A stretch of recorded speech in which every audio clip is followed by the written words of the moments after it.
En büyük ulduz ne kadar büyüktür? Güneş onun yanında nöqtə kimi qalır. Bizim Güneş yer üçün nəhəng görünür. Diametri təxminən 1,4 milyon kilometrdir. Amma kainat miqyasında Güneş sadəcə orta ölçülü bir ulduzdur. Hazırda elmə məlum olan en büyük ulduzlardan biri UY Scuti adlanır. Bu ulduz yerə təxminən 9500 işıq ili uzaqlıqda yerləşir və qırmızı hipernəhəng sinfinə daxildir. UY Scutinin ölçüsünü təsəvvür etmək çətindir. Əgər bu ulduzu Güneşin yerinə qoysaq, Merkuri, Venera, Yer, Mars, hətta Jüpiterin orbitinə qədər olan bütün planetlər tamamilə onun içində qalardı. UY Scutinin radiusu Güneşin radiusundan təxminən 1700 dəfə böyükdür.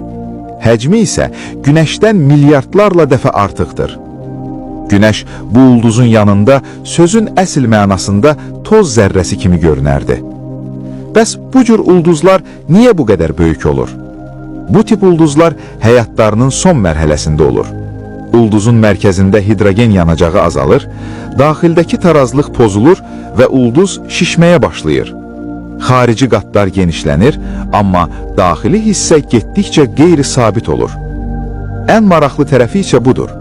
Bu nəhəng ölçüyə baxmayaraq, UY Scutinin sıxlığı çox aşağıdır. Əgər belə bir ulduzun içinə girə bilsəydik, maddə o qədər seyrək olardı ki, demək olar boşluq kimi hiss edilərdi. Bu cür ulduzlar əbədi yaşamır. Onlar sonda ya supernova partlayışı ilə dağılır, ya da öz mərkəzində neytron ulduzu və ya qara dəlik yaradır. Yəni, kainatda nə qədər möhtəşəm görünsələr də, onların da sonu qaçılmazdır.